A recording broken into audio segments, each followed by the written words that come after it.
En fait, la fresque, elle s'appelle Laurent, parce que c'est vraiment son prénom. C'est l'histoire d'un individu. C'est pas une fresque sur la thématique des migrants ou de l'immigration. Elle est ni immigrationniste, ni anti-immigration. Ça, c'est des questions qui ne me concernent pas, en fait. Ce qui m'a intéressé, c'était le destin d'un individu de 14 ans, un gamin qui rêve de mirage, d'Eldorado, et qui connaît pas, en fait, qui connaît pas ni le pays où il va, ni la manière dont il doit y arriver, mais il pense qu'il peut se téléporter ou presque en grimpant dans le train d'atterrissage en avion. Et c'est terrible parce que c'est comme dans les mythes antiques, Phaéton ou Icare, il est monté, il s'est brûlé. Lui, il a brûlé de froid. Il fait moins 50 degrés là-haut. Et l'histoire qu'il porte, c'est l'histoire de toute l'humanité, qui est une histoire de nomade depuis l'aube des temps. Et chacun, quand il part, quand il prend la mer, que ce soit Colomb, que ce soit Vasco de Gama, ou que ce soit Laurent qui monte dans l'avion, il ne sait pas où il part peut-être vers la mort. Faut quand même il y a une part d'inconscience quand même à partir pour migrer comme ça. Et il voulait arriver à Paris, il a mal rêvé, il est arrivé à Paris, il est arrivé mort.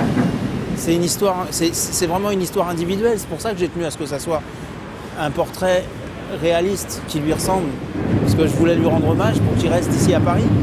Mais son histoire, elle va bien au-delà des ethnies, des nations, des frontières, de l'immigration. Il porte en lui toute l'histoire de l'humanité. Et c'est en ça qu'il me trouve. Je suis content qu'il soit là et que les gens, maintenant, ils puissent se l'approprier et qu'il reste avec nous. On est surpris par l'aspect monumental. Et donc, en fait, là, on voit que là, ce coup-ci, il s'adresse aux voyageurs de la ligne 2.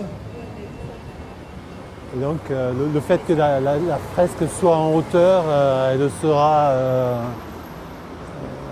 hors d'atteinte des vandales. Et donc là, je pense que c'est une fresque qui restera. Moi, je suis bénévole. Je fournis le matériel. Le bailleur a fourni le mur. La mairie du 10e a fourni la nacelle. Et avec toute cette énergie-là, on a essayé de faire un mur qui soit un mur de vie, en fait. Un mur de vie autour de ce drame. Il n'y aura pas de repose en paix et tout ça.